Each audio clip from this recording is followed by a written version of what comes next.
बल, कार्य और ऊर्जा। आज हम बल, कार्य और ऊर्जा के बारे में जानेंगे।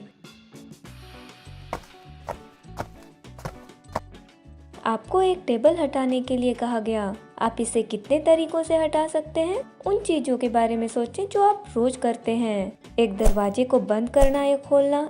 आप इन चीजों को हटाने के लिए क्या करते हैं? गाड़ी को देखें। जब आप गाड़ी को धक्का देते हैं तो वह चलती है। जब आप इसे खींचते हैं तो यह भी हिलती है। किसी चीज को हिलाने के लिए आप या तो उसे धक्का देते हैं या खींचते हैं। धक्का या खिंचाव को बल कहते हैं। बल का क्या प्रयोग है? यह किसी गतिमान वस्तु को रोक सकता है, यह किसी वस्तु के आकार को बदल सकता है, यह किसी गतिमान वस्तु की दिशा भी बदल सकता है। अब हम जानते हैं कि बल क्या है। देखते हैं बलों के प्रकार के बारे में।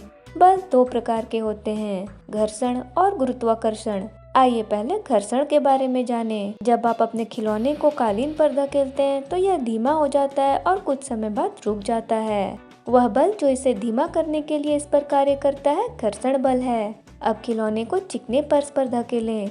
क्या यह आगे गया? हाँ, क्योंकि चिकने फर्श पर घर्षण बल कम होता है। अरे उधर देखिए, कुछ लोग बर्फ पर स्केटिंग कर रहे हैं। वे बर्फ पर इतनी आसानी से कैसे फिसल सकते हैं?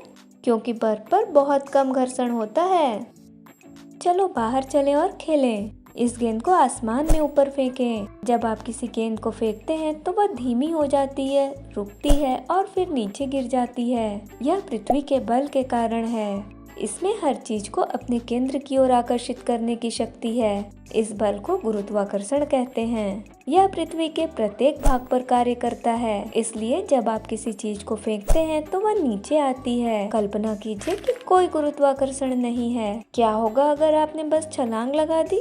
अपनी कल्पना से बाहर आएं। अब आप बल या धक्का देने और खींचने के बारे में जानते हैं। आइए अब कार्य के बारे में जानें। जब आप चीजों को स्थानांतरित करने के लिए बल का प्रयोग करते हैं तो आप कार्य करते हैं। कुर्सी को धक्का देना आसान है, लेकिन बुक शेल्फ को धक्का देना कठिन है। बुक शेल्फ को हटाने के लिए आपको अधिक बल का प्रयोग करना होगा, तो आप कुर्सी को हिलाने की तुलना में बुक शेल्फ को हिलाने में ज्यादा काम करते हैं। अरे अब तो थक गए। आपके काम करने की क्षमता कम हो गई है। किसी कार्य को करने की क्षमता को ऊर्जा कहते हैं। गाड़ी को धक्का देने या खींचने के लिए हमें ऊर्जा की आवश्यकता होती है। इस कार को चलने के लिए भी ऊर्जा की आवश्यकता होती है। खाना पकाने के लिए भी ऊर्जा की जरूरत है। ऊर्जा कई रूपों में उपलब्ध है। उष्णीय ऊर्जा, लकड़ी, गैस या पेट्रोल जैसे ईंधनों को जलाने से हमें उष्णीय ऊर्जा मिलती है। इसका उपयोग खाना बनाने, कार चलाने और ट्रेन चलाने के लिए किया जाता है। प्रकाश ऊर्जा, सूर्य हमें प्रकाश ऊर्जा देता है। पौधे अपना भोजन बनाने के लिए सूर्य से प्रकाश ऊर्जा का उपयोग करते हैं। विद्युत ऊर्जा, इसका उपयोग हीटिंग, प्रकाश व्यवस्था, इलेक्ट्रॉनिक उपकरण वगैरह को चलाने के लिए किया जाता है।